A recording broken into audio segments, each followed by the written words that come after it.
Ladies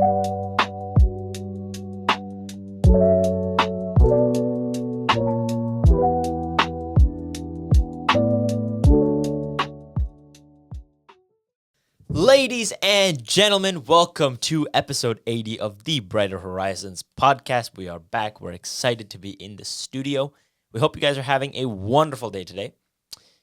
Without further ado, let's jump right into it. How are you feeling, my friend? I'm feeling great, as always. I know we had some things that we were trying to get some stuff done for you guys this week, but unfortunately, timetables couldn't align, so we couldn't bring exactly what we wanted this week. I think I alluded to it last episode. That's why I'm addressing it right now. But we do have exciting things coming up. It's just unfortunate external circumstances. Life happens, man. Yeah. I say I'm excited, but these last couple, I guess this last week has been really interesting. I don't think I've had a good week. And What? It's very, very interesting because I think you would assume that I've had a great week. But it's been a very interesting week, I'll say. And maybe today I talk about it and I shed some positivity on the matter. I don't think you guys know this, but this is kind of my own therapy, I get to talk about all my issues and, put a smile on my own face when talking about it. And the truth is, it's been weird. It's been a little rough lately. I've been in a bit of a rut. And it feels like I'm swimming, but I'm not moving, if that makes sense, Okay, It's elaborate. It's like running on a treadmill. It's the best way I can put it. It's like, I feel like I'm putting in the effort, but I'm not actually moving anywhere. So it's an interesting concept because if you ask anybody that knows me right now, they'd probably say, dude, you're doing this, you're doing that, and you're making an effort. But it's been hard to be satisfied with the effort lately. And I think it just goes to show that, this isn't meant to be demoralizing or to say that, oh my God, I give up. I'm not happy anymore. It's this positivity stuff throw out the window. No, it's just in the reality of life is this happens. And Okay, tell me the story. What's going on? So kind of to walk it through, I've been pretty hard at work lately. I've kind of been very much more directed in what I want to do with my career and my life. And because of that, I've taken far more actionable steps to get to that position.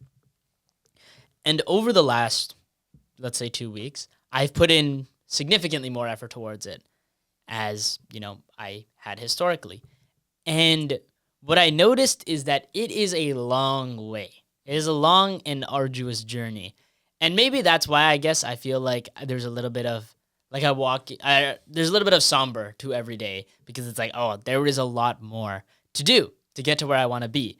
And What's the journey you're talking about? I mean, again, it's like I don't really want to disclose everything about my life, But let's just say for the career that I want, it's a competitive field where you need to stand out and you need to put in a lot of effort, right? And that to me is great. I love competition. I love working hard. This is the kind of thing that I enjoy. But I'd be lying if I said it didn't feel like I've put in a lot and it hasn't gone. I guess I haven't seen the results right away, which is obviously, I know we talk about instant gratification all the time and how the great things do take a long time.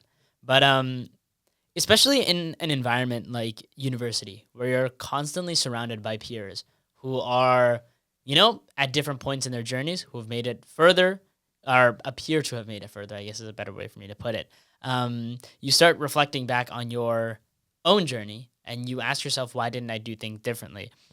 And I'm not here to say that I'm regretting my life or the years that I've had so far, but I think that there's a very unhealthy level of comparison that I personally observed in my own life even. As a person who I really don't look at other people that much when it comes to my own goals because I understand that at the end of the day, it's up to us. We determine our own success. I always talk about the arbitrary nature of success. But I'd be lying if I said I didn't get affected every once in a while when I look around and I'm like, wow, look at where I could have been. And that's an interesting prospect. And I guess it's kind of a twofold thing is you should, one, be happy with where you are, but it should serve as a reminder to yourself that you don't want to look back and wish that you had done something different, right? So ask yourself the question, if, are you going to look back a year from now and wish that you had done things differently? Are you going to look back 2 years, 3 years, 5 years, 10 years? You may think that everything is meaningless. I feel like this is one way I'd address a nihilist, is because they're always like, oh, in 10 years, this isn't going to matter, so who cares? But I think that's a really foolish way to look at it. I think it's more so being like, yeah, sure, eventually it's all going to be over, but you might as well make the most of your time here now, right? It doesn't mean just throw everything away. You might as well live it. And Is the whole purpose of like nihilism to just say that since we're all gonna die, nothing matters? Nothing matters. That's nihilism. There's actually, okay, this is something I guess I want to talk about, I think that there's a transformation of a human when they go from nihilism to absurdism. So the difference is nihilism is, I think, that nothing has meaning, so we might as well just kill ourselves now, or we might as well just do nothing for the rest of our lives because none of it matters. Who cares? Absurdism is, yeah, nothing matters. So what? So I might as well have the best time of my life. So I might as well do whatever I want. Exactly. So I think there's a really beautiful like metamorphosis that a person goes through when they shift from nihilism to absurdism. And that's something that honestly I think I embraced from the podcast. Yeah. From starting the podcast. Same. Because it went from, oh God, none of this even matters. Who cares where I go to school? Who cares what I do with my life? We're all gonna die anyway. To, that is awesome because it's not gonna matter. That's beautiful. And I might as well do what I enjoy. Right? Now, I know that this was a bit of a side tangent from where we started. Point being, peer comparison has been, the death of all dreams. And I would urge you all to avoid it. I don't really know where to go from there. I feel like I just self-diagnosed and treated myself all in a whole 4 minutes. But yeah. Well, the thing is, you're saying like the biggest thing you were saying was peer comparison, as in like comparing yourself to the people around you, like when you're working through something. It's tough because on one hand, there's an inherent level of competition in everything that you do, right? Unless you're like very, very niche in what you do and there's like no market at all, like you're going full blue ocean strategy, sure.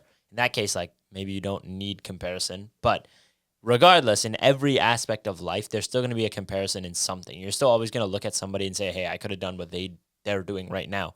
But I think the most beautiful thing about life is always recognizing where that person came from, what their story is.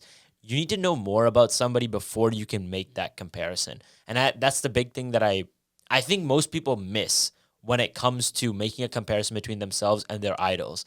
You see the person now, the person with the polished resume, the person who's out there doing something that you really wanted to do, or, working really hard and making their dreams come true. Or with all the money in the world, all the fame in the world, whatever you desire, the people out there who have it, very rarely do you get to look at the snapshot of the years and years of failure that they went through before getting to that point, or what other experiences in their life they went through to get there, right? We don't have enough insight into other people's lives to compare ourselves to them. Very few celebrities put their lives out there for you to see, like, oh, they went through that, that's how much suffering they endured. And even then, that snapshot will never be enough for us to boil down a person's life experience and really understand them. You can get a rough idea, but you can never fully understand somebody enough to say, hey, I'm not as good at them. Like, oh my God, look at how far they went. And the biggest thing is, like I was mentioning before, the fear of just not being as good as other people is a very difficult thing that you have to learn to let go of. I think that fear is such a made-up emotion. I think nobody realizes just how made up fear is and just how much it's in your own head. Because think about it, like thousands of years ago when humans were following a very, very, like let's say when we're starting our evolution, if you believe in evolution, and we're more in the primal times of actually having to escape predators and hunt and things like that. Of course, fear is a very important aspect of life because it's what keeps you in check. It's what helps you avoid danger. But now in today's day and age where that is far less likely, you're not going to just run into a lion in the middle of Manhattan, right? That's not going to happen. What's really going to happen is you're worried about ridicule, about embarrassment, about what other people think of you. And your brain, the poor thing, is just trying to help you and make sure you're not, being outcast by other people, because obviously being thrown out of a tribe is a bad thing based on historic evidence. But now it's different, where you can do whatever you want really and have no consequences as long as you're making something good and you're not hurting people. There's not really a consequence for looking stupid. people think that there is, and that is a huge cage on the mind that I think we need to learn to break because it's just one of the most freeing things to know. Yeah, I think it's actually really interesting because I just saw a quote from. Do you know who Alex Honnold? Honnold? I don't know how to say his last name. I'm sure if I saw him, But he's like the guy who climbs really tall buildings. Oh yeah. And there's a quote of him where an interviewer asks, because like he doesn't wear safety gear when he goes. Like he doesn't wear like gloves or ropes or like harnesses, or he doesn't have people to catch him or anything. He just goes and just raw climbs up a building. Does he wear a parachute? No. No parachute? No, he wears nothing. Like if he falls, he dies. Like it is crazy. And there was a quote from him in an interview where the interviewer like asked him, "How are you not afraid?" And he said, "Most people never experience real fear. And because of that, they make mountains out of molehills." And first off, Tough. absolute bar, especially coming from a guy who has experienced real fear. Yeah. The fear of death, the imminent fear of death. If I make one mistake, I die. And it's also like, there's such a famous saying. You can lay a plank on the floor and walk across it easily. Put that plank 10,000 feet in the sky and suddenly nobody can cross it, right? I'm just rattling off quotes at this point. I'm so sorry. I feel like a quote machine, but like fear is a mile wide and an inch deep, right? It's such a like terrifying thing to look at. But a step in the water, you realize it's nothing. The best example I can provide is the podcast. By far, this is the best example I can provide. The amount of people that think that I'm going to make a fool of myself making content online. We talk about the comments that we've gotten about people saying, "Oh, these guys don't know anything. Anybody can get a podcast nowadays." That compared to the overwhelming amount of support that we've gotten from friends, family, even random people commenting online, that to me showcases that we thought we were going to be getting hammered going into this. But we were like, flamed. Yeah, like absolutely framed. Every single episode, we would be getting shot down. And sure, have we yielded the craziest amount of views? As I always say, we don't put up the Mr. Beast numbers, but we don't get the Mr. Beast hate either, right? And that's a good point. The truth be told, we all believe we know what the outcome is going to be and choose to not do something based on the belief that we have of outcome. But I think that's a really foolish way to live life, especially related to the things that you don't know. It's like trying something new. You don't know how it's going to turn out. Why do you continuously run yourself in this circle of self-sabotage, believing that you're going to fail?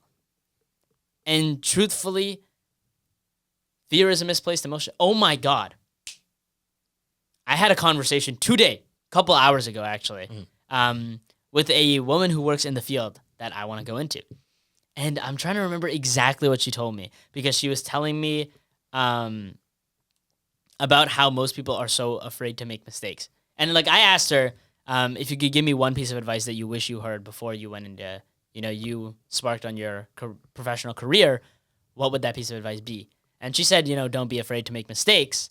At the end of the day, if you're too afraid to make mistakes, you don't make decisions at all. And the reality is some decision is better than no decision. And it's better to fail than have not even made the decision at all to try. And personally, I guess maybe where I'm wrapping up here is you can't be afraid to give it a shot. You can't be afraid of the people around you, especially because you don't know everything. That's what I wanted to tie it back to. You mentioned how you don't get the full picture of everything. I hate LinkedIn. What? I hate LinkedIn. I hate LinkedIn so much. Hopefully they don't watch this video because obviously I use their platform. I'm clipping this. I hate LinkedIn. Okay. It is the one platform where everybody will do whatever it takes to post every great thing that they've done, which is awesome. Good for you. And I'm happy that people use it to get jobs. But it sparked a culture of people choosing, I need to one-up this other person. I know this for myself, and I know this for a lot of people, is you'll go and you'll look on someone's LinkedIn, you'll be like, oh my God, this person is so cracked. They did this, they did that. Oh my God, I can never be like that person. And I'm like, and I've fallen in this trap too. I'm no saint. But like, look at what it does to the world. Look at what it does to our younger demographics of students. Yeah, some get motivated, but the amount that break because they wonder, am I even able to do stuff? The amount of dreams that have died because of LinkedIn. It is a curse. It is a curse, and I hate it. The bigger extrapolation of that is that comparison is death. Comparison is a killer. It is, people call it a thief. I call it a murderer, okay? It will destroy a dream by making it seem impossible. That's where I've circled to. I find that the more you explore something, it seems to be harder because everybody they want it to seem difficult because then it's perceived as higher value. So everybody on LinkedIn wants to make it look like everything that they've done is so impressive because if it wasn't, then why would anybody care that you did it, right? They want to prove it. And I'm not saying everybody, okay? I guess that's a, exaggeration because personally in my life, yeah, or at least I put things on my LinkedIn. I personally don't post on it, but like I put the stuff that I've done on my LinkedIn in case somebody wants to look. But the truth be told, if you went on my LinkedIn, you would see a guy who's done so much. But if you came and asked me how difficult it was for me to do all these things, I would have said it's not the most difficult thing in the world. I would have said that nearly any person who is in, the position that I was in could have done what I did. I'm not inherently special. I don't have anything that nobody else could make, right? Somewhere down the line, I'm sure that I'll be my own person with the own skill set that is so exceptional and something that nobody could replicate it. But the things that I've done historically, it's not been anything impossible. It's not been anything that nobody else could do. And I think that we have this culture of people believing that, oh my God, this person did it. There's no way I could do it. But that's really stupid. And I've even found myself sometimes, I remember one time I was competing with a friend and in like this competition. And we were competing against people from like Harvard and Yale. And we don't go to Harvard or Yale. And I was like, dude, we like lost. And then my friend was like, why? And I'm like, well, we're competing with people from like Harvard and Yale. And then he's like, why does that matter? They're just like us. They're just students as well. Sure, they go to like a different school, but they're just kids like us. There's no conceivable difference between us and a kid that goes to Harvard. And I think more people need to embrace that mentality. There is no difference. You are just as capable of doing things. The substrata of population that is like born better is so minimal. Everybody thinks there's like you're a born genius. No, they just worked hard to get to where they are. There is such a small amount of born geniuses in this world, like an infinitesimally small number.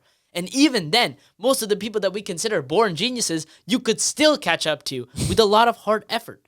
Yeah, we don't play on the same field, but we're all players who can play. Yeah.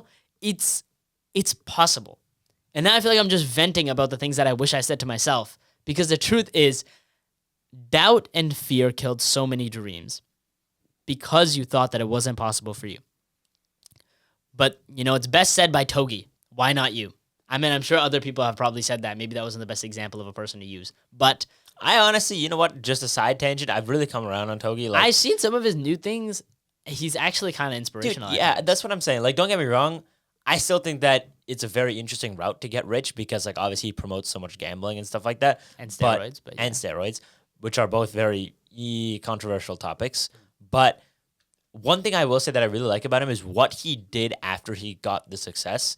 He, like, literally the most recent video I saw from him was, I'm finally at a point where I can fly private anywhere I want.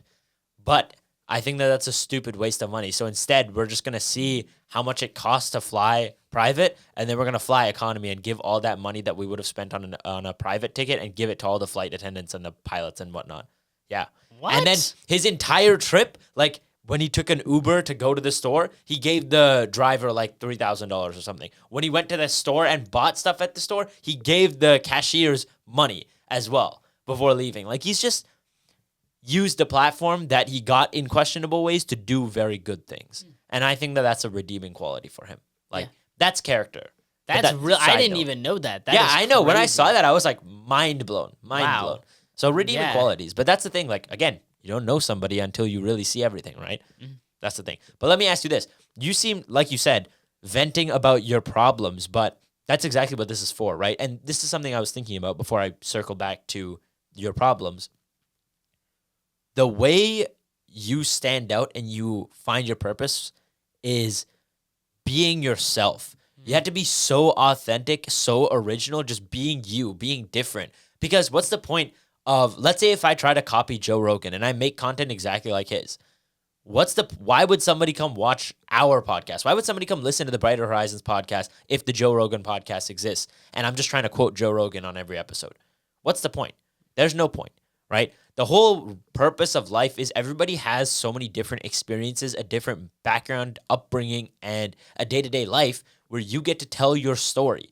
And if you get good at telling your story and you don't stop telling your story until everybody's listening, no matter how many times the world tells you to shut up, you keep doing it, eventually things work, right? So that's why I think that you need to learn to escape competition through authenticity. By being yourself, you're no longer comparing yourself to anybody else because nobody can be better than you at being you. Right? Yeah. That's exactly how you live your life. You just be the best version of you, and people will eventually resonate with that version. Whatever you have to say, it will eventually click. You just have to keep blasting it over and over and over again until it finally falls on the deaf ears of the rest of the world. That's all it is. And when we think about people who are extremely powerful nowadays, what did they have in the beginning? This is a story I brought up to you and some of our friends when we were having a little sit-down chat. And I talked about Jinxie's story and how he talked about how, for those of you that don't know, Jinxie is a video game streamer who absolutely blew up and has an extremely large following right now. And he's all over social media. But there was a whole year, it might even be longer, but from what I heard in that clip of him talking about it, there was a whole year where nobody watched his streams except his own father, right? He was pretty much just doing it for the love of the game and all out of enjoyment. And then eventually, day by day, he stacked the days, kept putting in the effort, kept being himself.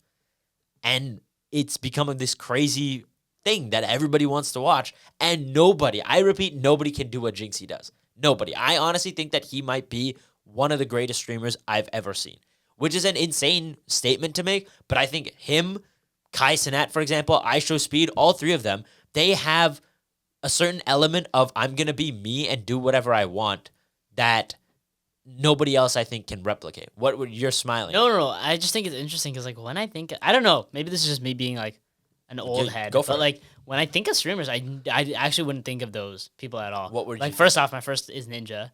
Like that's the problem is I go back. That's a like, good this point. is a side tangent being, like, Yeah. when I think of streamers, I don't think of these guys. I think of everybody that played, like, Fortnite and Overwatch back in the day. Like, I have no connection of streaming to, like, it doesn't even feel like they're streamers to me, which is really weird because, like, now I guess they're the epitome of what it means to be a streamer. But because like, they're like, I think that it's two different markets now. That's the thing. And yeah, the it's other like the thing is- IRL streaming stuff. Yeah, Exactly. But the other thing is, I think that if you think about classics, obviously I give Ninja a lot of credit. This guy was, in my opinion, I think he was a pioneer for what streaming and video game content today is. Yeah. Without him, without all those Fortnite creators, and honestly without Fortnite period, life would be very, very different in the online space. But that's the thing about the world, it's a right? crazy It's always sentence, but like it's so factual. Yeah, I don't think people The landscape of the world would be different without Fortnite. It would be very different Yeah. without Fortnite, right? And that's just, again, it's a very interesting and I guess maybe first world thing to say because I'm Yeah, sure that that's the world right. Yeah, keeps spinning absolutely. and people have way bigger issues than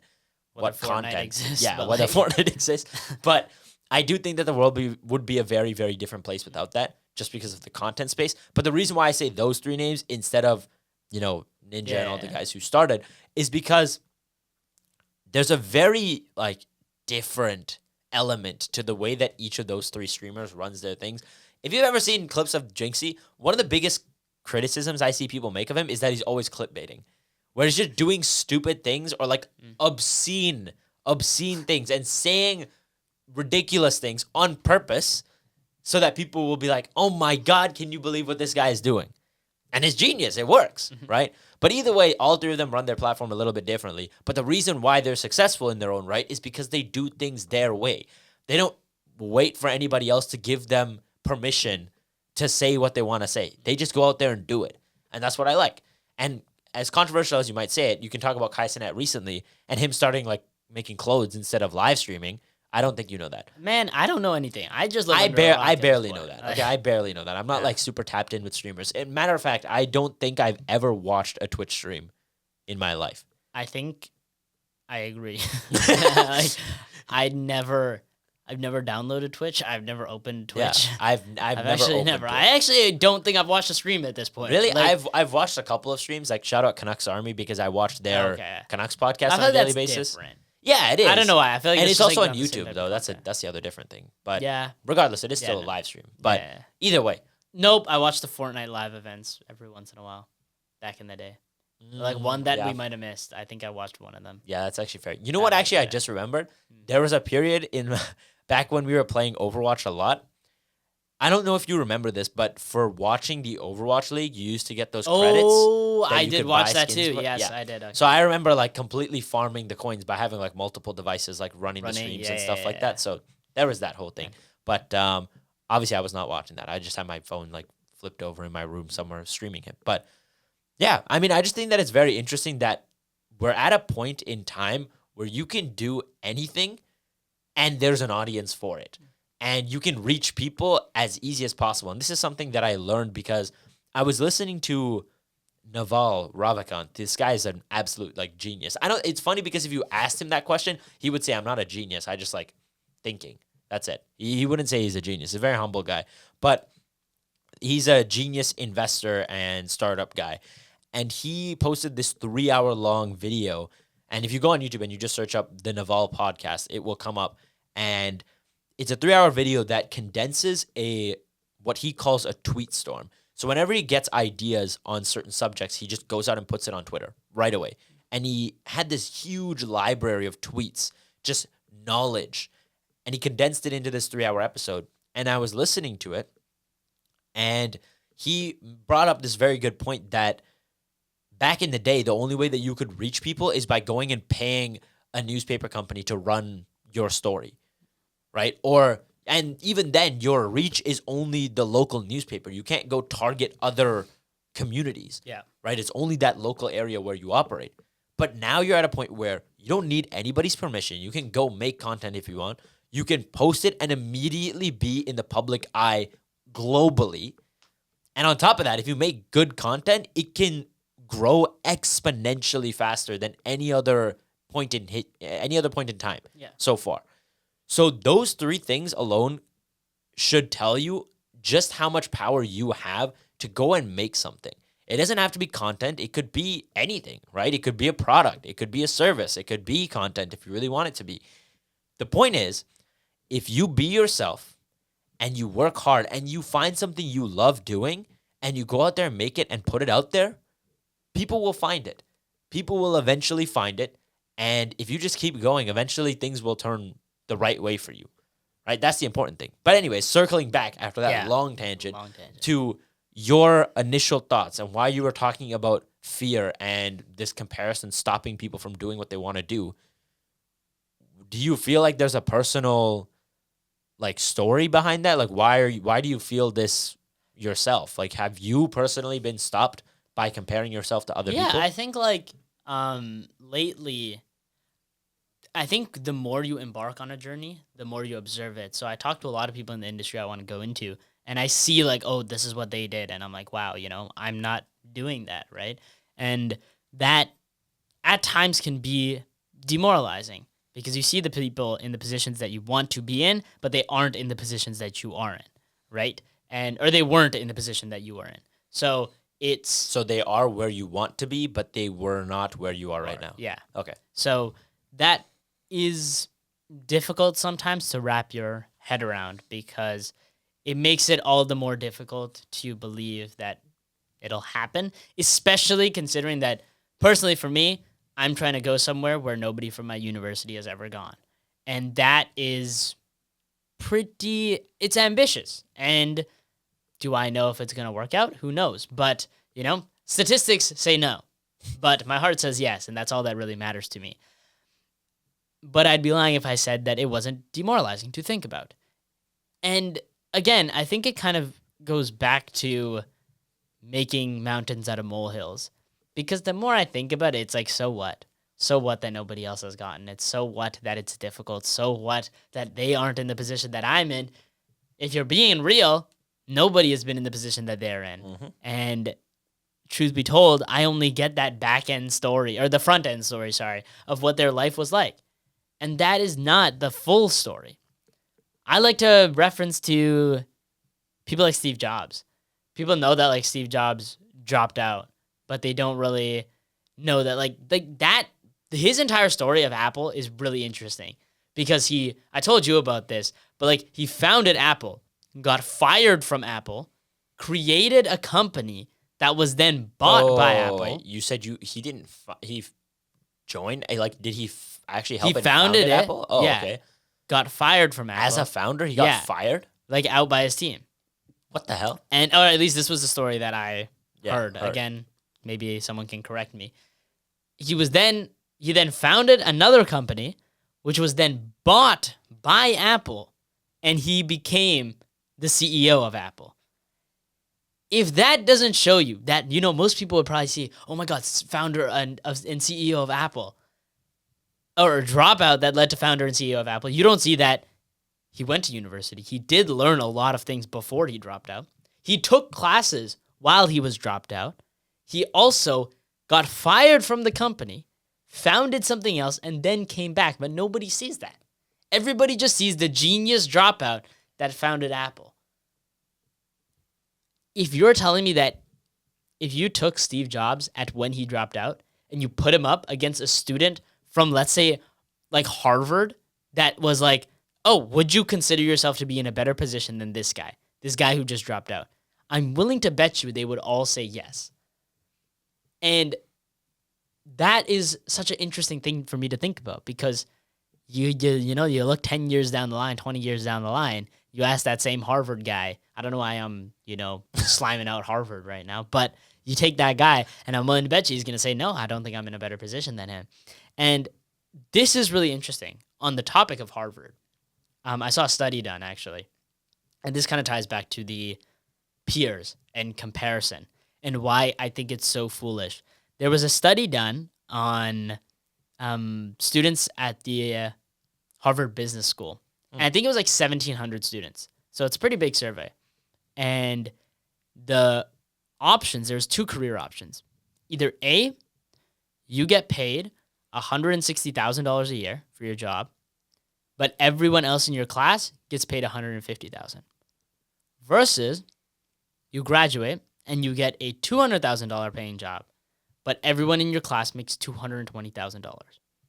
What do you think they picked? What would you pick first? Let's ask. What would I pick? Yeah. 200,000. Easy. What do you think they picked?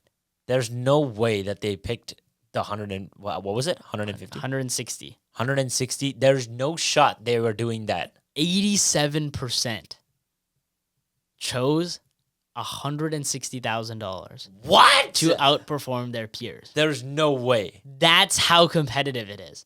That's how skewed people's minds That's are. how stupid they are. I will say this: if you want to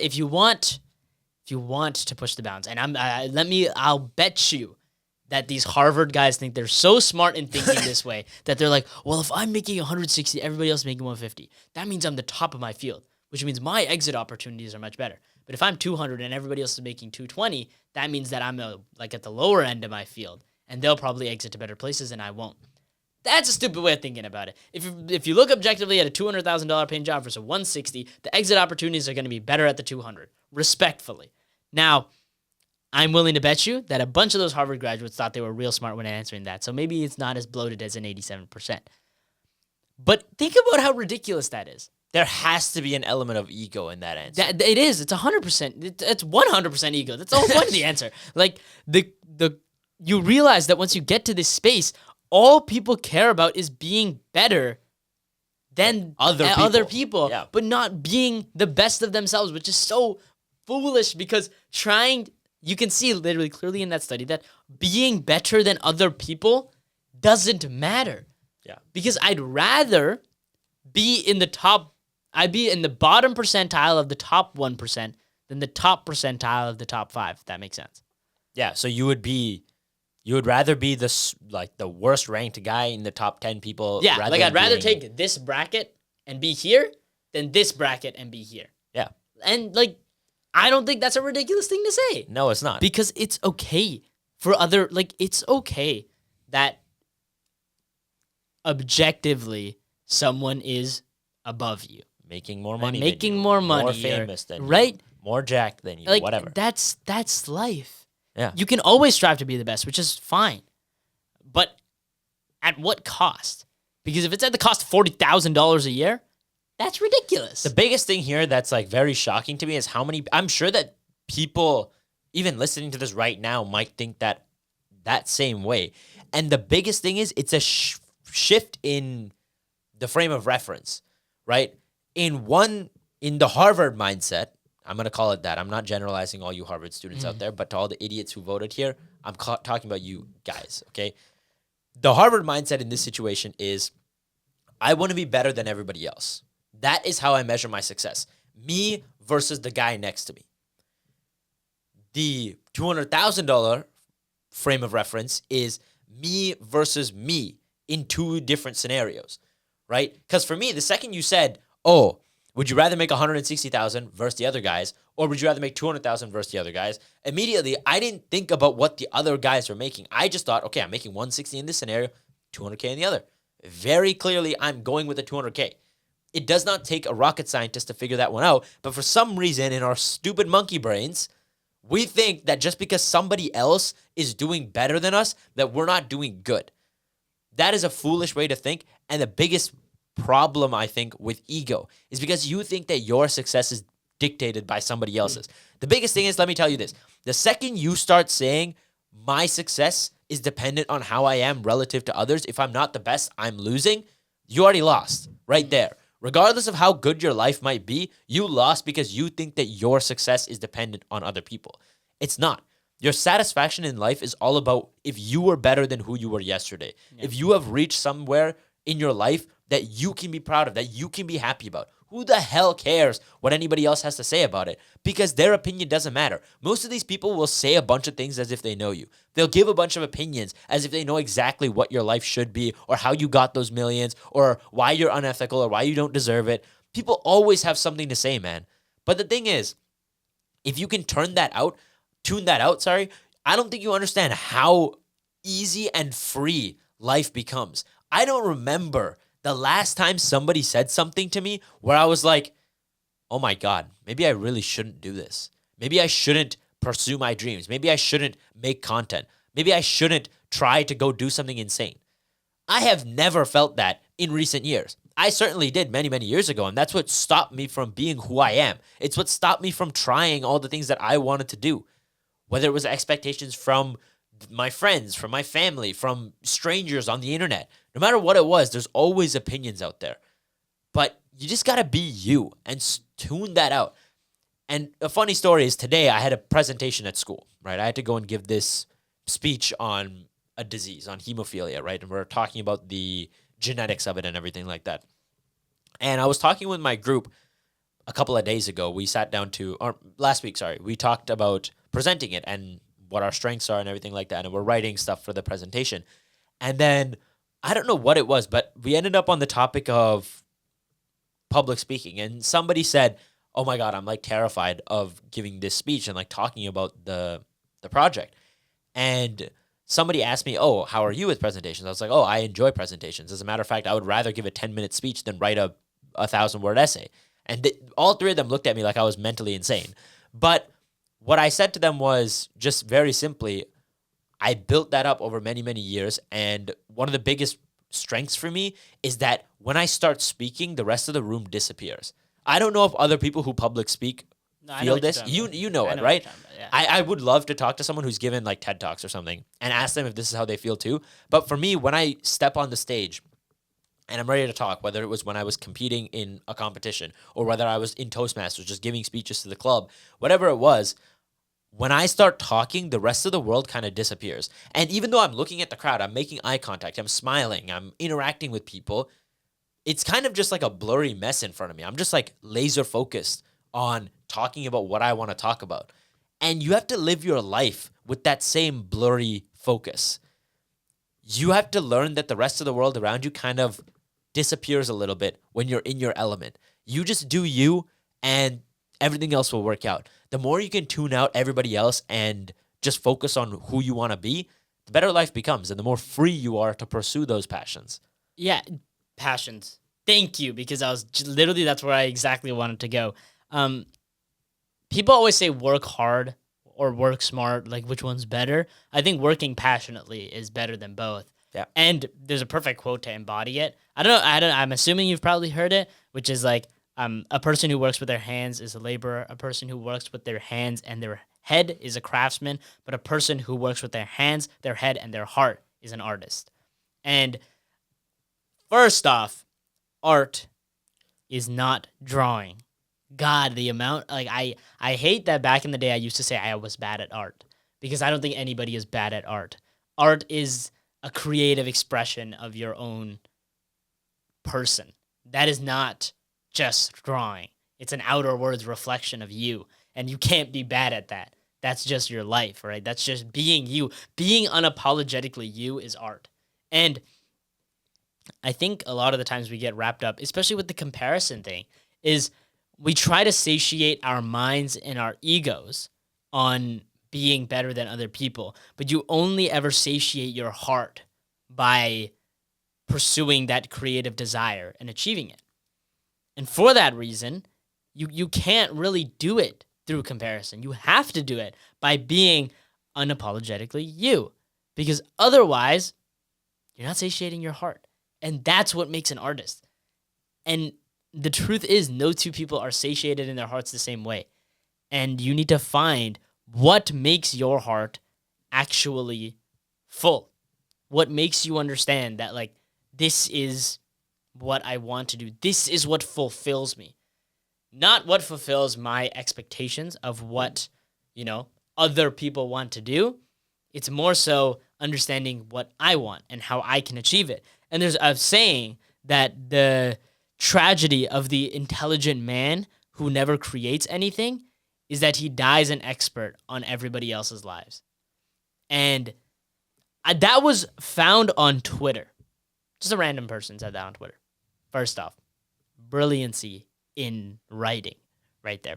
Or I guess the intelligent person who never creates is that they die an expert on everybody else's life. That's tough. And why be an expert on other people's lives? That's imagine being, it's like Good Will Hunting. I think that's the best embodiment of this, which is why everybody should go watch that movie. I cannot urge it enough. I know I've spoiled it before, but I guess I'm going to avoid spoiling it now. But the whole point is you can think that you know everything, but until you live it, don't pretend like you do. Don't base what your outcome will look like based on what other people did. Do what you want to do, what you think is right, see where it goes, and then, fix, adjust, readjust. But live your own life, because not creating, not building, not being creative, what kind of a life is that, right? It's a life where you're not really living anything unique. You're not living your own. You're living somebody else's dream, and what kind of a dream is that, right? When you're bringing up Good Will Hunting, the crazy thing about that movie is you can look at it from two aspects. You can look at it from the actual story of the character in that show or the movie, and what he went through in his life and why he finally solved it and moved on to what he wanted to do. Or you could flip it on its head and look at the actual production of the movie. You're talking about two 20-something-year-old Ben Affleck and Matt Damon sitting down together and writing this script together and going in and producing one of the best written movies I've ever seen. And they just did it out of passion, out of interest. And the beauty of it is I've had the pleasure of listening to them talk about their interest and stuff, because obviously they've done podcasts like Joe Rogan's, for example. And when you listen to them talk about why they do the things they do, why they fund certain clubs that help film startups and things like that, Why do they do that? It's all out of passion. It's all out of putting their blood, sweat, and tears into something that they enjoy. And they build something beautiful out of it. The true answer is you will never find that. You'll never find your purpose, what you're meant to do, if you don't go out there and try new things, and if you're not afraid to just tell the world to shut up and let you cook. That's really all it is. You got to learn to tell the world to shut up and let you cook at what you do best. That's all it is. That's all it is. Absolutely. Ladies and gentlemen, a lot of yapping done. Let's get to our weekly woohoos.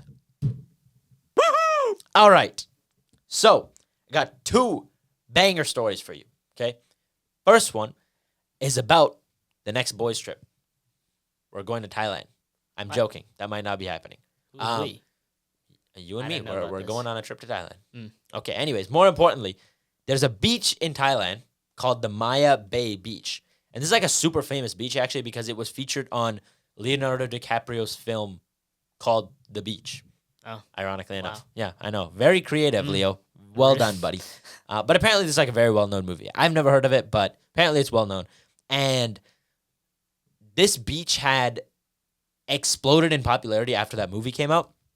It's a beautiful, beautiful location. Honestly, when I see pictures of this place, it looks stunning. But the problem is 6,000 tourists per day thought the same thing. So imagine that beach getting crowded by 6,000 people swimming in the waters and messing everything up. So coral started to die, fish populations plummeted, and after a couple of years, the beach was cooked. So what do? The government shuts down the beach for 4 years. Completely slaughtered the tourism, revenue for that area. But it was worth it because what they did in those 4 years was they had people go in and essentially reassemble coral, artificially plant them there to spark the birth of, a coral reef again. And after 4 years, what happened? The water became crystal clear again, coral reef returned, and fish returned. The entire beach came back to what it was before. And you had, what are they called? Black-tipped reef sharks, I think, also swimming around in there. They're not dangerous, but they're like smaller sharks that disappeared completely when people started showing up at the beach. In 4 years alone, they made that kind of an impact. And when they saw that, they decided, okay, we're going to make a continuous effort to preserve this beach. So now, I believe it's only 375 people are allowed to visit that beach per day. And out of the year, there are still 2 months every year where the beach is completely shut down just to allow the wildlife to continue to flourish and grow. That is the epitome of sustainable practices for tourism. That's exactly how you do things. Obviously, it sucks. You're losing profit, but that's how you maintain that for a very, very long time. And honestly, you could make a huge argument to say that in the long run of how many people get to visit it over the course of many decades, because you still have the beach, you're making a lot more money in the long run than right now. But I think that there are 2 very big stories to draw from this. The first story is that nature is very resilient. I think we need to stop being so doom and gloom about everything and saying, oh my God, the world is going to end. The world is not going to end. Nature is very resilient. It's been here for thousands and thousands of years for a reason. If we give it the space to breathe and support it the best way we can, nature always finds a way to continue growing. Story number 1. Story number 2, humans can be evil at times, but I think that we need to also focus and acknowledge the fact that we are not the scum of the earth and that we can do really great things when we put our mind to it and we actually make an effort for conservation and things like that. That was something I was always fascinated with growing up, and I would love to pursue in the future, maybe when our channel grows more, like doing a merch drop, for example, and then giving all the proceeds to a charity of, let's say, some environmental change, right? Something like that. I think that would be a really cool thing to do. But to those of you that don't know us very well, we're huge animal nerds. Like growing up, we watched so many documentaries, running around out in the wilderness, catching snakes, stuff like that. That's what we... Shout out Brave Wilderness. Shout out Brave Wilderness. That guy really did spark a lot of people to be interested in that. But yeah, so that's a really, really cool story. Second one, a far more urban story, but it's about 2 brothers with a dream. So there were these 2 brothers in San Francisco, and they started helping people in their community, lower income families in their community, by getting slightly worn school uniforms and giving them to these low income families that can't afford to buy new ones. So this whole dream was started by Desmond and Ethan, 2 brothers from San Francisco, as I mentioned. And this whole thing was sparked by them going to school one day, and one of their peers showing up in shorts in the middle of winter, shivering this guy's knees off. And they're like, dude, what are you doing? Why are you not wearing pants? Like, are you not dying? He's like, I don't have a choice. I don't have pants until laundry day because I've already worn them. And they're sitting there thinking to themselves, man, there's people out here who don't even have the proper clothing to come to school. So what do? They set up bins at various schools where once people were done using them, they could give them to those bins, give them to the kids, and they'd wash them, clean them, everything like that, and reorganize them in their garage. And then they'd take requests from schools where if the school can see, okay, we have some lower income students in our school who can't afford to buy these uniforms, the boys would send the uniforms that those kids need and the school would give them to them, right? And now this does two things, which I thought was really cool. I didn't actually think about the secondary impact. First is obviously you're helping the low income families. You're helping people who need it. But the really cool thing is the second part where those clothes, where would they go if they weren't given to people? Garbage. Landfills. Yeah. Right? All you're talking about is more pollution. Yeah.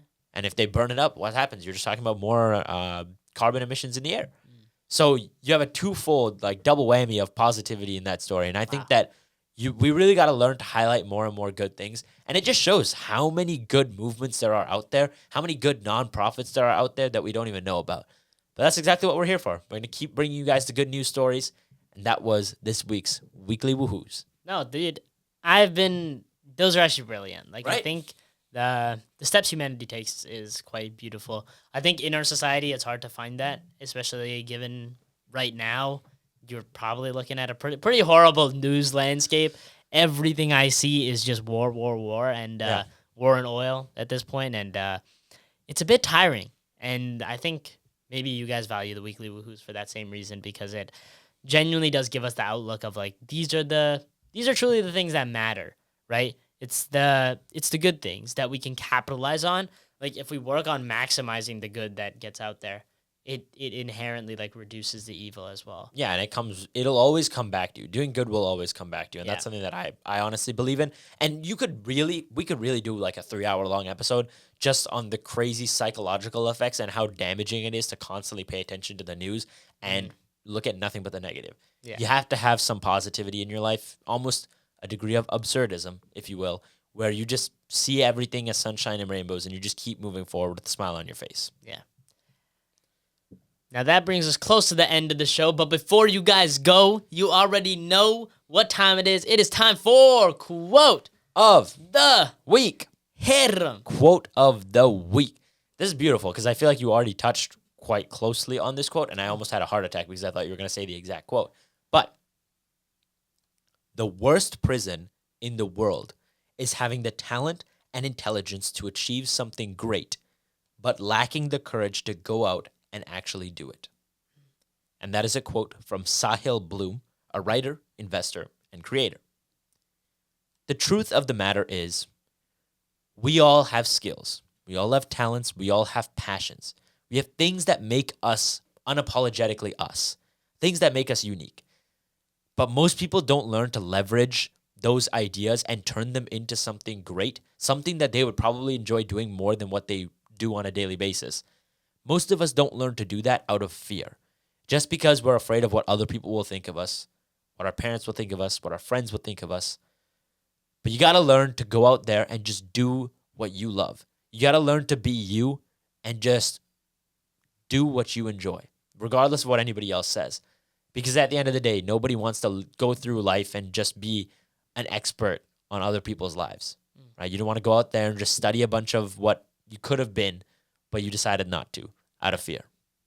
Absolutely. And that brings us to the end of the show. Thank you guys so much for sticking around to the very end of episode 80 of the Brighter Horizons podcast. Now understand that while reading about something is great, living it is 10 times better.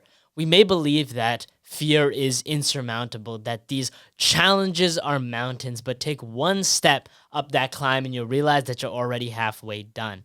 Understand that in the reality of this world, there is no competition. It's just you versus you. Learn to be creative and create. Be unapologetically you, because that is what truly matters. And at the end of the day, that is what this world truly values. And also, Make sure you live a positive life, y'all. Peace out.